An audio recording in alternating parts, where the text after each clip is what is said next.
and welcome. Good evening, everyone. Welcome, welcome, welcome. It's been a while. Mm, Yes, it looks like a long time, you know. So, good evening, everyone. This is Love and Mental Health, the July edition. Um, we are your hosts. My name is Dr. Otife Edebi, and with me is my lovely wife. Chigozirim Otefe Edebi, but you can just call me Chigo. Okay, That's it. okay, That will suffice. okay. Mm, You're welcome. thank you. You're welcome too. So today we will be discussing. So the July topic is the needs of men and women in marriage. Mm-hmm. And just to kind of kick it off, I want to talk about what is a need. Okay. Why are you laughing now? Why are you smiling like that? I should not smile. No, I'm People just are gathering to see me okay. smile. Okay, Do sorry. not let No, me. I should not Do bring not down your stifle shine. my smile. Your Yeah, smile. my smile. Okay. So what is a need? According to the dictionary, I like this definition that I saw. It says that a need is something that is essential or something that is very important rather than just being desirable. So it is important, it is essential. In fact, it goes on to say that it's like a necessity or an obligation. So it is not just a desirable thing. That's one of the things they said in his definition. That is rather, it's not just desirable. So in other words, you can rephrase it and say it's like a must have, not a nice to have. So when we talk about the needs of men and the needs of women in marriage, we are not talking about the nice to have things. We are not just talking about the desirable things, but we are saying that these are like obligatory things. These are like core things. These are very important things. These are essential things, and it's important, you know. And these are things that I just say that these are things that the way God has designed us to be. And you see, these needs are not necessarily limited to your tribe, to your culture, to your ethnicity, to your nationality, to your what's the other one? Gender. No, Well, no, not gender now. Like race. your race. That's the word I'm looking for. It's core. It's like what God literally designed us. How we have been designed by our Creator. And I think this is important because if you want to get the full devotion, I wrote down here, if you want to get the full devotion, and when I talk about devotion, I'm not just talking about, so we're talking about like the ideal. I mean, we can look at it in many ways. The full devotion of your spouse. You need to work with how they have been made, like their core. If so, these needs are so. And when we talk about needs, generally needs can be looked at as felt needs and real needs. So there are things that are referred to as felt needs. Felt needs are like surface things. It will be so some people may say, I need him to be older, I need him to be richer, I need her to be this, I need her to be that. And those are like felt needs, the things that you can easily relate with. But sometimes you get those things and you still don't feel like you don't you still don't feel like the need has still been met. That's because the real need is below, and so we want to look at the real needs of the man in marriage. What does the man need? I remember early in our marriage, I would say things like this to my wife. I would say, I remember clearly, I would say, I know you love me, but I don't feel XYZ, which I'm going to talk about very soon. Okay, another thing about needs is that sometimes you don't even know that that's what you need. Yeah, It's felt not and real yeah. needs. So based on felt and real needs, Mm. sometimes you don't even know what you need.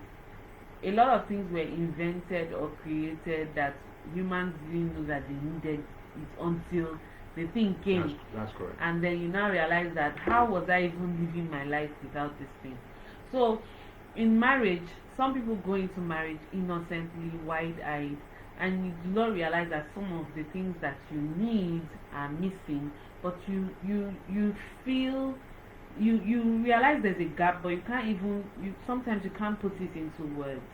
So today we want to look at what those needs are, and maybe help you, or to help you identify the needs, Yeah. or put it into words, Yeah. or validate what you have been Or, yeah, thinking that's correct. is a need, but Mhm. you were not sure, and then maybe the journey to progress can then begin. Okay. Mm. You know, the thing is that one of the reasons why before we go right into it, I'll have you will talk about the needs of a woman in marriage, and I will go ahead and I'll talk about the needs of a man. But I want to kind of throw a bit of light. So this is the Love and Mental Health um, program or edition. You know, the thing is, research has shown, some people often say, oh, marriage is a necessary evil, and like marriage is something, and sometimes people come to the hospital and you can tell that part of their psychological issue is arising from their relationship with their spouse.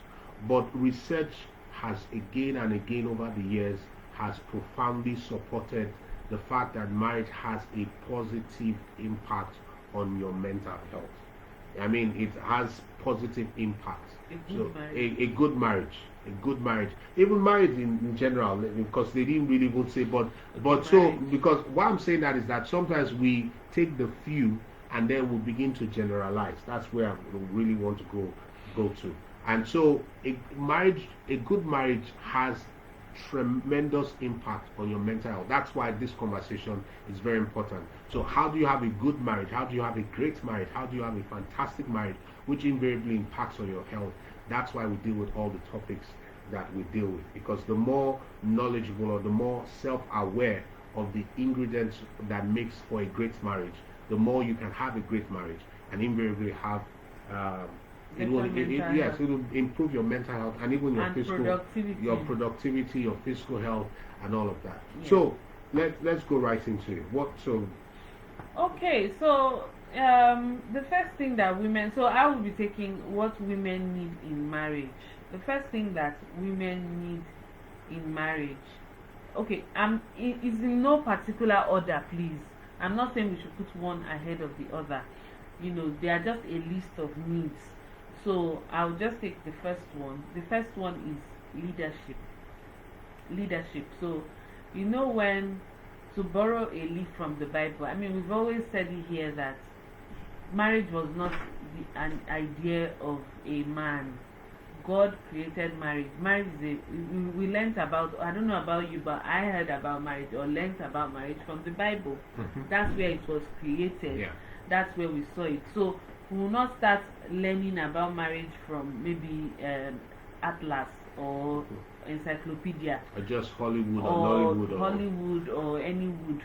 We will learn about marriage from where we first heard it from, and that's where we are gleaning the principles yeah. of marriage from, which we are sharing with you today, and also with work that we have done, in psychology, psychiatry, and mental health. Yeah. Okay, so the first thing, all the needs of women are broad, but you can categorize them and trace them down to these things that we want to share now. The first thing is leadership.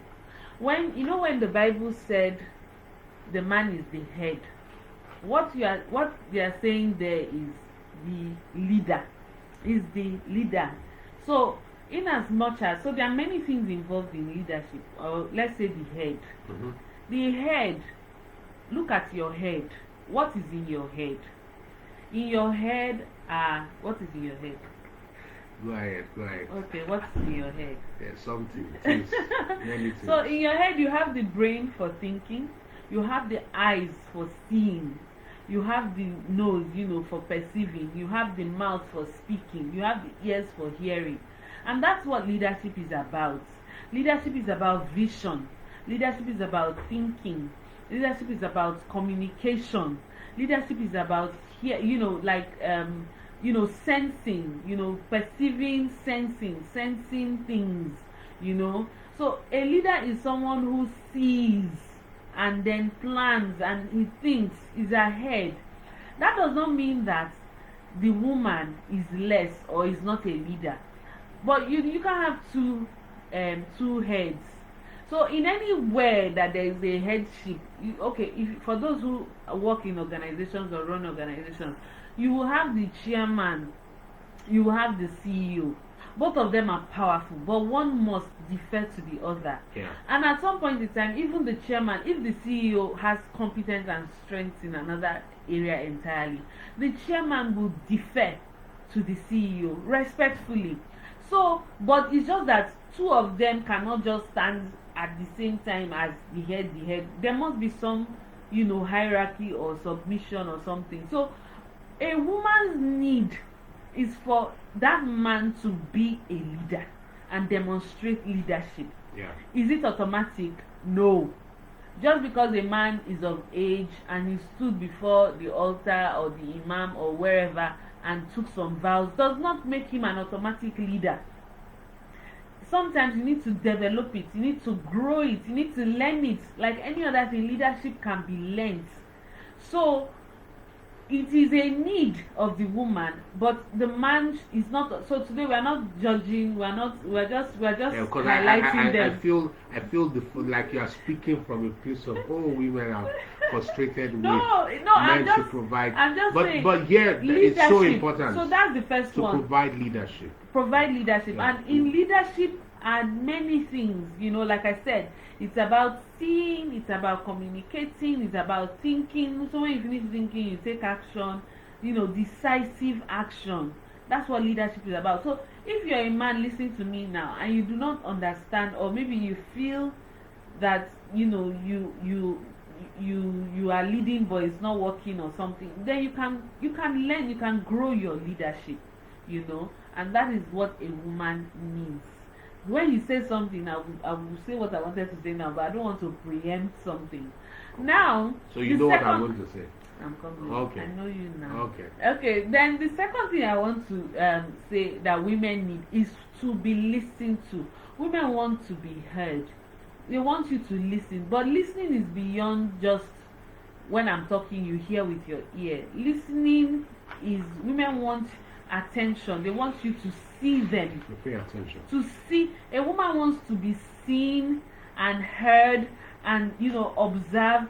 When she speaks, you even go beyond just what she's saying to understand, like you said, the real need and the felt need. Basically, you understand the root of where she's coming from. And listening is an active skill. Sometimes you need to ask questions, you need to probe, you need to go further. It's not just, okay, I've heard you, and then you just keep going. Listening also requires demonstrating that I have heard you.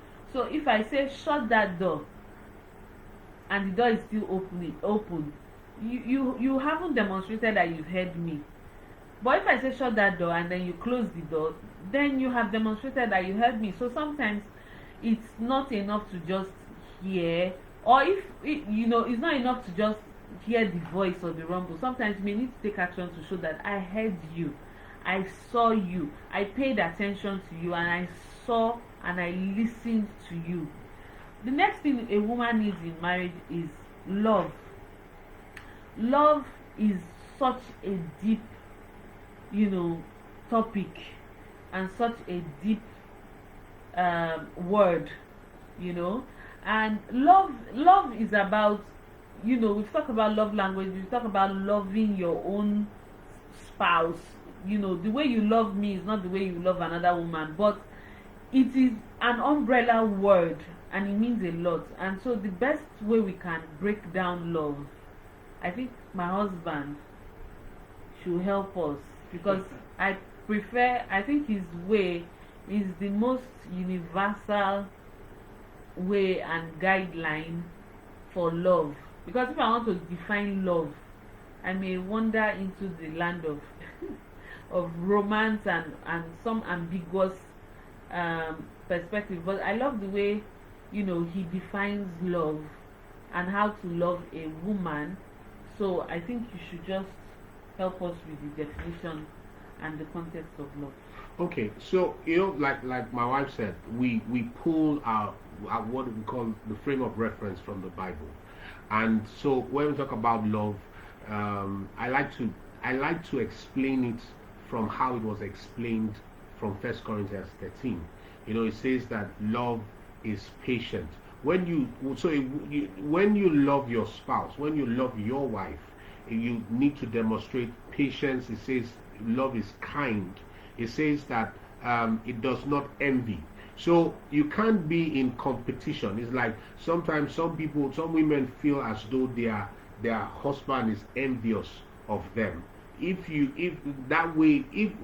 feel that way, or if a woman is in that kind of situation, she cannot appreciate that she's being loved by her husband. It says it's not proud, and so the husband loving his wife should not come from a place of pride or a place of like to subdue. It also says that it does not dishonor others. So some actions that we take as men can be dishonorable. For example, if you speak to your spouse in a certain way, demeaning and disrespectful way, particularly in public, or in a way that dishonors her, or you carry out actions. So let's even leave words too. Maybe you carry out actions that brings her into dishonor. That is not love. And so a woman doesn't want to be dishonored. She wants to be honored. Then another thing it says, and this is Bible. I'm reading the Bible about how love is demonstrated. Before we think that love is just about the flowers are good, the romantic things are good, but this is the deep need. Then it says that love does not seek its own. So one way you demonstrate love is when a woman feels that everything in this home, we are living our life for you, Almighty King, and we don't have a voice. We, the children don't have a voice. I don't have a voice. Like you are only self-seeking. Then you are not walking in the love of God. So before you define love by your own standard, this is the standard that God calls us to walk in to demonstrate our love for our spouse. Then it says that it's not self-seeking. Where's that place now? It says it does not keep record of wrong. It's not easily angered. So one way you demonstrate your love for your spouse is not to be that wife beater or get angry easily. It's not easily. It didn't say you don't get angry. It says it's not easily angered. It says it goes on. I'm reading 1 Corinthians 13. Here it says love does not delight in evil. You are not happy when your wife is, something has gone wrong and you are rejoicing. I remember one particular man literally rejoicing over the downfall of. I had to call him to order that. I don't get it. You are talking about your wife here, yet you are smiling with glee and joy when evil happens to your wife. What? That's not love. It says that love. Then it goes on to say, it always protects. It always trusts and always hopes and perseveres. One translation says love believes the best of the other person. So it's not like the person is work in progress. So you are patient, you are kind, you believe the best. You don't come from a place of you are a witch, you just want my downfall and all of that. I think that's all I have to say about love. Thank you very much. Okay. God bless you. Amen. So the definition of love is if you want to understand how to love your wife, you can just go to 1 Corinthians 13 and take that scripture and break it down. Whether you are a Christian, whether you are a Muslim, just take it and break it down to how to apply it to your wife on a daily basis. How can you work, with those principles and apply it to your relationship with your wife? And you will see that her needs will start to be, there will be some change, some reactions, So how to love your wife is also to accept her, and show her this. Once you have loved the wife, you can't throw the wife away. Do you understand? It is your wife. So you now begin to apply these principles and, work on the relationship with your wife. The next thing that a woman needs in marriage is security. So I've said leadership, listening to, love, and then security. All these things are tied. They are intertwined, but we are calling them out. Just as the word of God also calls some of these things out. Security can be mental security, emotional security, social security, financial security. It can be all. You know, there's this thing my husband normally says, that this security issue, it starts from even when the girl is in school. Yeah. And she wants to be with the most popular boy. That's social security. That speaks to social security. Or the smartest boy. Or the smartest boy in or school. the bad guy. Or the baddest boy in school, depending on how. Or the Spiro. Or the most spiritual boy. It depends on how her own brain is wired. So that speaks to social security. But as she's growing up, she realized that bad boy who help. I need money. You understand? So that speaks to financial security. As she enters into the family, there's financial security. There's also emotional security. Are you cheating on me? Are you seeing me and 3 others? When you are sleeping with me, is it me you are sleeping with, or you are sleeping with Madonna and me?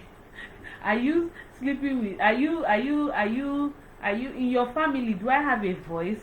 Yeah. Or I'm just like to keep quiet? In fact, your family is even far. In this family, where you are the father and the mother and there are children, is my voice valid? Am I really a citizen here, or I'm just an innocent bystander? Are we just here to observe, you know? So these are the things. So that security. So a lot of, you know, the demonstration, exclamation, expression is just a cry for security. I need my own space. So sometimes it's not that she's being selfish. She just, I need my own space where I can be me. You know, and that is like that speaks to like emotional security, you know. So a woman's need for security is valid and real, and if you want to be, or if you want to fulfill your wife's needs in marriage, you need to look into the various aspects of security that she requires. Some women require one, some women require more, some women require all. For a rounded, holistic, wholesome, healthy relationship, please provide all. So those are the 4 needs of women so far that we can share, that we can say everything is straight down to this: leadership, listen, love, and security. So over to you for the Do you mind if I comment a bit on please on go this? ahead. Okay, so sometimes, you know, we're talking about real needs and felt needs. Sometimes a woman may be talking about the in-laws, and that is the felt need. That's the top, what you see on the surface. But on the bottom, the real need is that I don't feel secured. I don't feel like you're providing leadership in terms of protecting. I don't feel that you are loving me in terms of honoring her. You know, those are things we listed out. So there's a real need that she's trying. It's not the in-laws per se. I want to believe that it's not the in-laws that she's for or against, but it is these needs deep down inside that is shouting out. There's sometimes the need of, I need to, the felt need is I need to keep my own money, you know. And if you understand that look, it's not self-seeking. I need to hear, listen. You talked about listening and understanding the person and loving the person, the way the person, you know, is where they're at and all of that. But that's about women. I don't want to speak for women, you know. Well, so, really good job. Oh, thank you so much. Thank you so much. Okay. You know, so now let me talk about the needs of men. What does a man need in his relationship or in his marriage? We're talking about marriage now. Number one, not in any particular order, a man needs to feel respected. You know, the Bible is clear. It says that the woman should submit to her husband. So for the man, what translates to love? You know, I said earlier that I used to say to my wife early in marriage that I know you love me, but I don't feel respected. You know, and for me, at the end of the day, and sometimes women are like, I love you, I love you, so, but they still don't understand why the man is not happy. You know, he's not happy because he does not feel respect. What does it mean to feel respected? It means to hold him in high esteem. It means to affirm him, to praise him, to to speak good of him. To keep it secret is also part of respect, because sometimes the highest sign of respect is loyalty. You know, the fact that you are loyal and you won't expose him anyhow, even when he's, when his brain is touching, if you understand what I'm saying. Okay, so let me help you with this please respect issue. So you said something, you said he needs to feel The one I stress respected. that feel. Feel respected. That's the first thing you need to know. The second thing is that, respect, the context of respect for one person to another may differ, but at the heart of it, it is that the issue of being revered, feeling respected, feeling honored. So for some people, I like that. respect means may to show respect may mean kneeling down and serving them their food. Whilst for some other person, it doesn't matter what kind of plate you serve me food in. Just don't shout when we are arguing. You understand? So you must study your own spouse. That's why, even in the Bible it says submit to your own husband. Okay, sorry. Sorry, I'm very sorry. I'm very sorry. So respect. Sorry, I jumped. So respect. You study your own spouse and understand how to show him that respect so that he feels respected. If he doesn't feel respected, then you haven't actually delivered. So it kind of brings me to the next point where a man needs to feel supported. He needs to feel like he gets help from his wife. Now this is a bit tricky. This is kind of close to respect, but it's a bit different. So we talked about I like to think about it this way. So the scripture actually in Genesis says, "I will make him a help suitable and adaptable to him." So help has to be in the context of how I want to be helped. Because quite a number of times, I must say, some men would actually say they feel alone. They are married, they feel like I'm carrying a lot, and they feel like they are not having help. And sometimes the woman is wondering, but I'm helping you, I'm giving you advice. And sometimes the man is, and I always jokingly say to my wife that sometimes, look, some people just need financial assistance. They are not saying I'm going to depend on you, but they are just saying at this point, just in help in that regard. So understanding what is suitable and adaptable, that help. Think about, and I like the word suitable because it reminds me of wearing a suit. So think about putting on a cloth that is not well fitted. So that's like a woman offering help, but it's not well fitted. Yes, so you need to understand that in helping someone, it is about how the person, what the person needs the help, as in does the person need help. You can't come to my house and maybe I'm cooking, maybe I need help with chopping. Okay, my friends and I were joking about this. So I'm cooking in the kitchen and you want to help me, but you want me to chop all the vegetables, you want me to prepare everything, then all you just come and do is mix. Or be gisting. Be gisting or mix it. I will not feel helped at the end of the day. So the help is within the context of the man. Some men, their problem is financial help. Yeah. True. Because a lot of people in this world today, the economy and all that, it wasn't so in the past, but now a lot more people need financial help. Some people, it's not financial help they need. They just need peace. Help me organize my home. Yeah. Help me manage the house. Yeah. I will face the economy. Yeah. You help me in the house. Some people it's package me. Some people, maybe like for instance, if you have a political aspiration, you have the money, you have the everything, you just need a woman who will stand by your side and look beautiful, so that they respect you. Help their vision. Help their vision. Achieve what they want to whatever. achieve. So but you must understand the context of that person's help, what that person needs, and then you now provide the help. Some people need help all around. Just help me. Help my dressing. Help my life. So you help them. Some people. So the problem starts when somebody needs help in one area and then the spouse is prioritizing. So the man needs help in one area and the spouse is prioritizing something else. For example, a man may need help, as in I want a companion, someone to talk with me, someone to bounce ideas off and all that. And then this woman is prioritizing maybe her children, their children, or prioritizing housework over that time together, and then you begin to see the issues.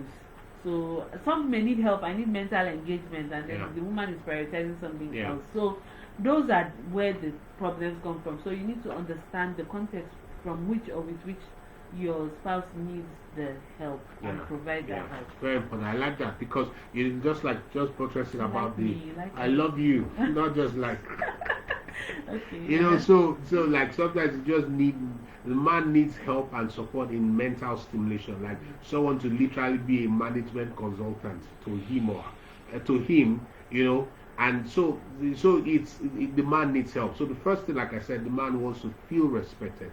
He wants to feel like, okay, I am honored in my own home. I'm carried in great self. I'm held in high esteem. And secondly, he wants to feel supported. He wants to have help from his wife. It's a need for him. It's a need. And then the third and the final thing for me that I always when I write, because every other thing I feel you can pull from this is that a man needs sex of a team. I didn't see that coming. You didn't see that coming. The way you said this paragraph, You didn't see it coming. Just treating. Never see me coming. Okay, anyway, a man needs sex. Now, doesn't mean that the woman doesn't need sex, but the man, sex it's a need.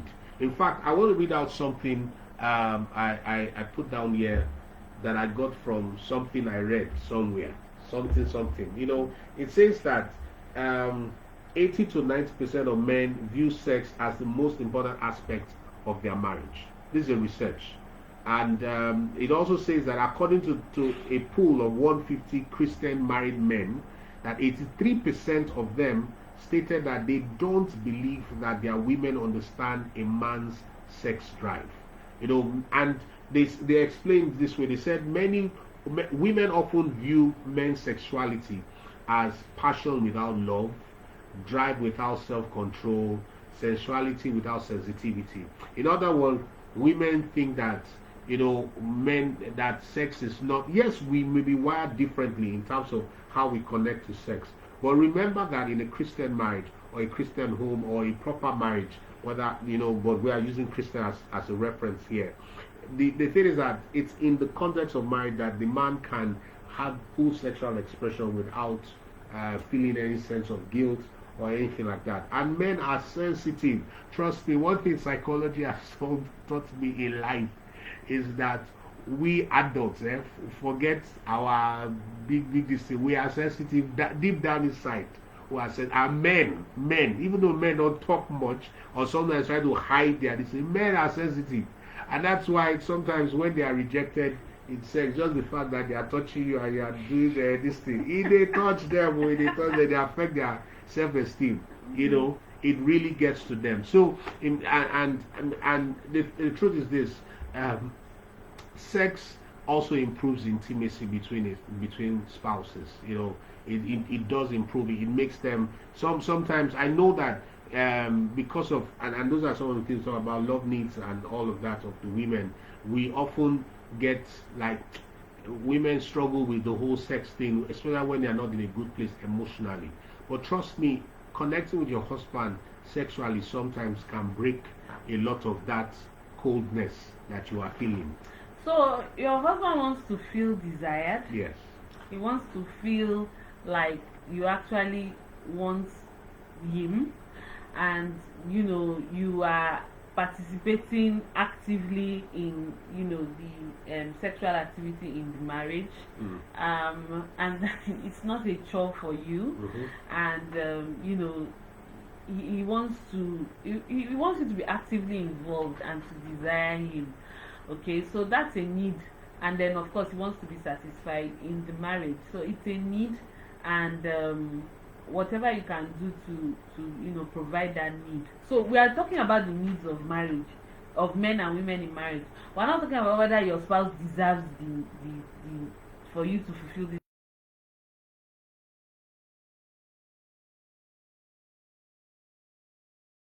Oh. Okay, so Instagram network on Instagram, okay. but it's back, sir.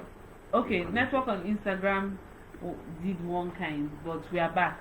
So it's just saying, please go ahead with your questions. So if you have questions, please ask your questions. Ask questions now. So Comments. it's just basically saying, now the issue is, another issue people have is the sequence. So do I start loving Yeah. after she has started submitting, or after she has started respecting, or what? The issue is play your role. If everybody comes into this drama called marriage playing their role, immediately they shout action, and each person goes into character and plays their role, you will see that the tension in marriage will just be decreasing. If a man, once you come into marriage, you're playing your role as a leader and you're working on there's no need to scroll. This is Facebook has updated how to do it. Are you sure? Because last time we missed out some people asking questions here because we just getting started. Okay. That's why. So, sorry, let me see. Okay. Okay. Okay, so you need to come into the marriage. Please ask your question if you have questions, or leave your comments. Thank you. You need to come into the marriage playing your role.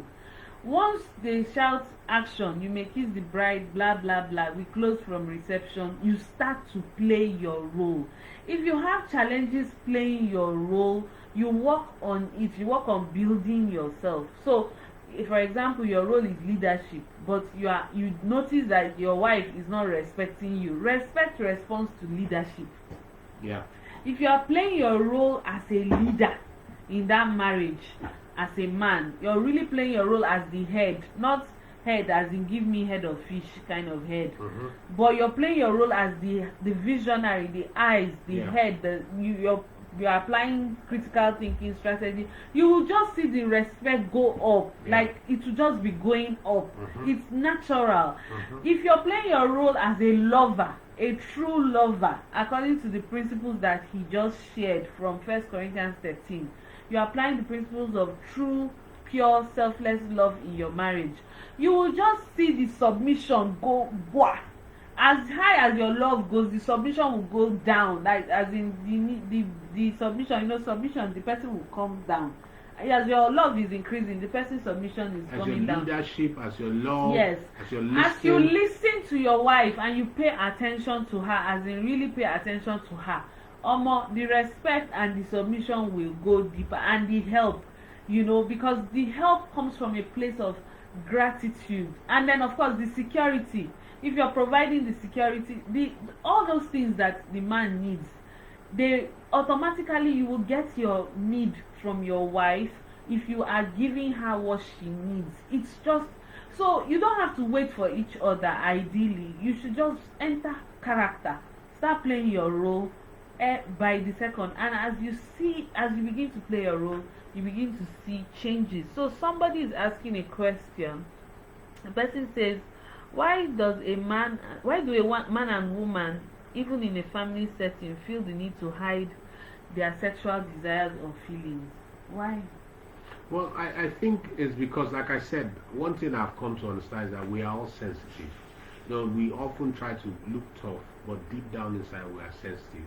And you see, discussing that is like being vulnerable.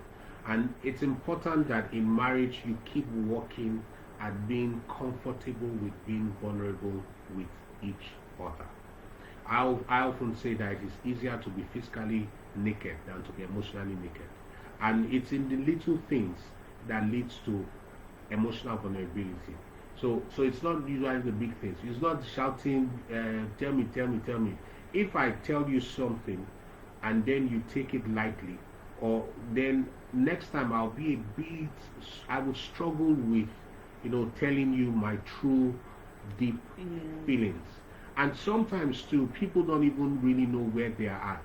And so they should be allowed to dabble to finally get to where they are going. But if you are impatient, that's where love comes in. If you are impatient, like, someone said to me, my husband is giving double signal. It's not being clear. And I said, have you ever dawned on you that he too may not even know what he really wants?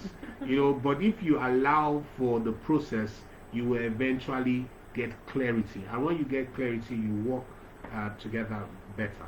So another way of putting it is that people hide, to respond to your question, is that people hide their sexual feelings or desires in marriage because ultimately everybody fears rejection. People don't want to be rejected. People don't want to show you be vulnerable, like you said, and then at the end of the day, you take them for granted, or you take their vulnerability lightly, or so they rather just keep checking and patching. Then there are other reasons too, Yeah. but it all boils down to communication. There are other reasons, like some women, Culture, what culture, they've been told. what they've been in told, the past. maybe they're afraid of getting pregnant, all sorts of reasons. Sometimes you have people who that is just their reason. So some it people may depends. have been to express certain sexual desires can be like a taboo, like you are. Where did you know now?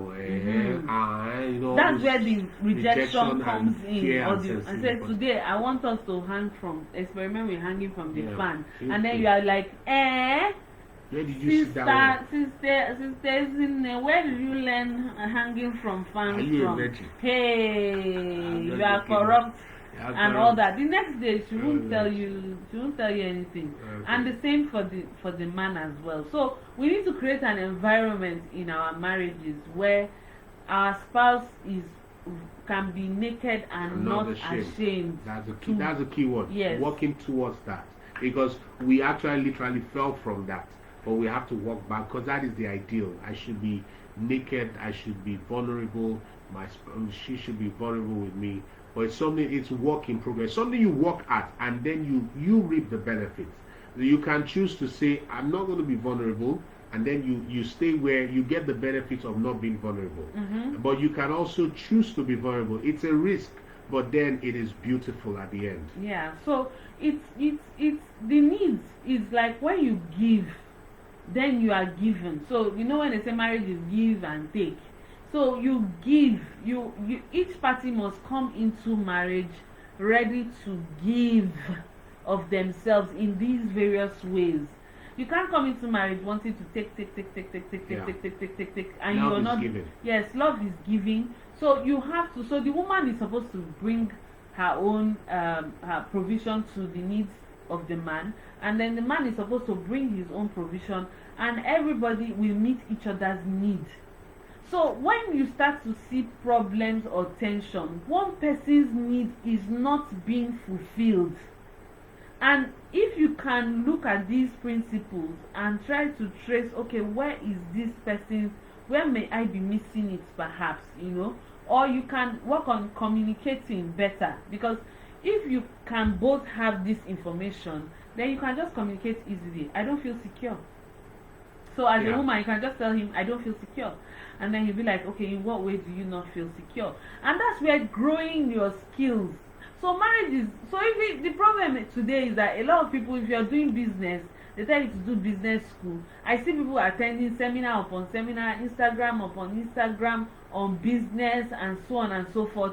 But when it comes to marriage, we don't pay that level of, we don't apply that level of We just think diligence it's just gonna in work. learning. Just And even gonna the work. skills that we acquire for maybe work, or for work and other things, we come to marriage, we won't apply it. For in your office, you will do communication for non-communication communicators.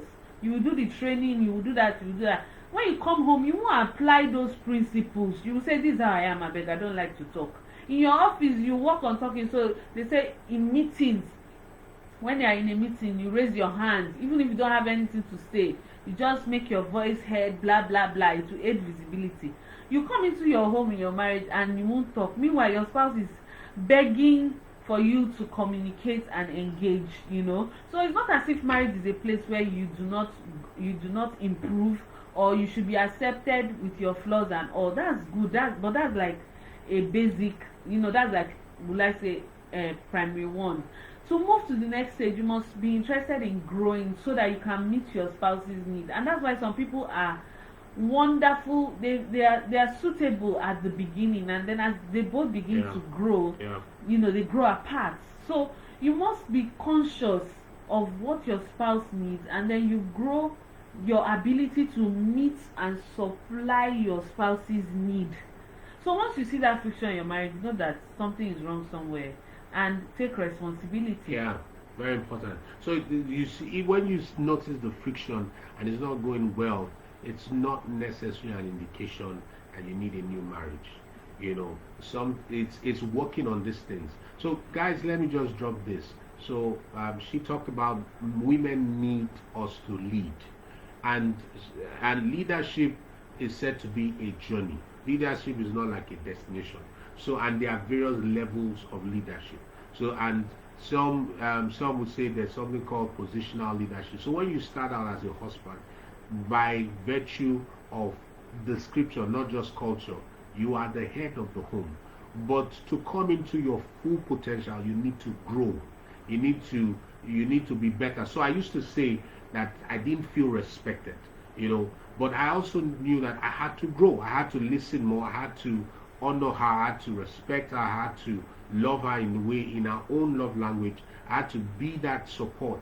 All the things that First Corinthians says. So you keep growing, and you just like you do in your own career, whatever career anyone finds himself. I would assume that any serious person will grow in their career. So see being a husband as a career, something you grow in, something you get better at. See being a wife as a career, something you get better at.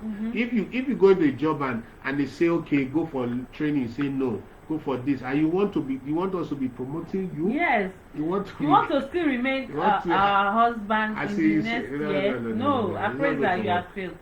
So keep getting better. It's not, keep doing it because you are the one that gets to reap the benefits. Yes. It's not like somebody else. You reap the benefit, your children will reap the benefit. The world gets to reap you are the first, and what's the word? Is it benefactor now?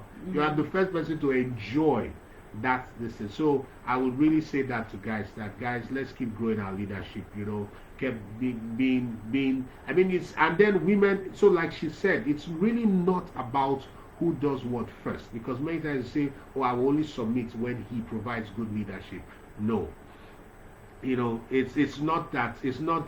So you do your own part, I'll do my own growing, you do your own growing, and God helps. How do they say, God for all? Yeah, God for both of us yes, all. Yeah. You must. So you must invest in developing your ability to supply your spouse's need. You must invest in yourself to supply and meet that need, and that's where our marriages will begin to take a more beautiful and adhesive, that is gum adhesive it will begin to come together. A lot of us are, so a lot of time is being wasted on quarreling and all that. If we can just work together, we'll begin to see progress, and on the issue of, I just want to touch on the issue of maybe cheating spouses and all that. Okay. That speaks to security of a woman. Yeah. Once, and he spoke about love honoring. How did the Bible put it? Does not dishonor. Love does not dishonor the person. So once you are introducing cheating and all that into the marriage, you are dishonoring your spouse, and you are therefore you're not loving your spouse. You're not loving your spouse. Now, does it mean that women don't want to be respected? Does it mean that men don't want to be loved?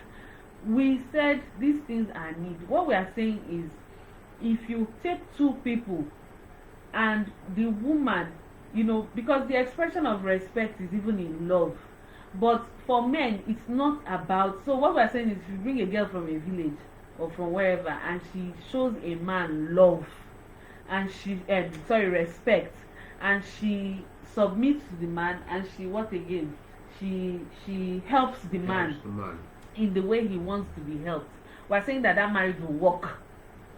The man will be happy in that marriage. That's what we're saying. In fact, sorry, let me quickly add. And then, if you bring a boy, regardless of his age, to marry a woman who's older, that's what I said, regardless of his age. If you bring a man, regardless of his age, to marry a woman, and he shows her leadership, he shows her love, he listens to her, and he makes her feel secure all around, that marriage will work. Yeah. And if you bring, or rather, that woman will be happy in that marriage. If you also bring a woman from the village who is respected husband but cannot support him, maybe intellectually, like he wants a certain thing, he wants to feel helped, the man will still feel like there's something missing. There will still be a gap. Yes. So it's really not about the village girl or the city girl. Yes. So even if you are a city girl, please respect. You Yes. know, because the man needs that. Please support him. He needs it. It's a need. It's not a. And we started out by defining a need. That a need is not like a must-have, not a nice-to-have. That's all for me. So yeah, so and also vice versa, regardless of the age of the woman, you know, yeah. So and even if the woman is older, so that's why marriage is not limited. Yeah. When these principles are applied Yeah. between two people, Yeah. regardless of their age Or how much they or earn. their race or their tribe, you will see that marriage working Or whether they courted for 20 years or or 1 2 month. days. Yeah. Because So it's if they just understand yeah, the principles Yeah, that's so true. Because and they can apply these principles. some people say, "Oh, my marriage is not working because we courted for 4 months." It's not. That's not the There problem. are people who courted for 9 years. It didn't last 9 months. yes. And then those who courted for 9 months, they are going to 90 years in marriage. Yes, because you have to work on these things, you have to grow these things, you don't take it for granted. Yeah. You can't take your marriage for granted, you can't take your spouse for granted. Like you said, it's like appraisal. You know, these things will keep appraising. Are you meeting my needs? That's why somebody sang a song, "What have you done for me lately?" And that song sold. So are you meeting my needs? which And song, song, which song? what have you done? I know you grew up in church. Yeah. You were cross church boy from birth. No. But there's this song when you were young that we Okay. were singing in the world. Okay, In that the would, world. okay. Which is, what have you done for me lately, Baba? I say gospel. Ooh, yeah, brother. It's not gospel. so yeah. so what have you done for me lately, you know? So that's why they keep asking that question, and that music will forever sell, you know. So okay, someone said the word, thanks for this.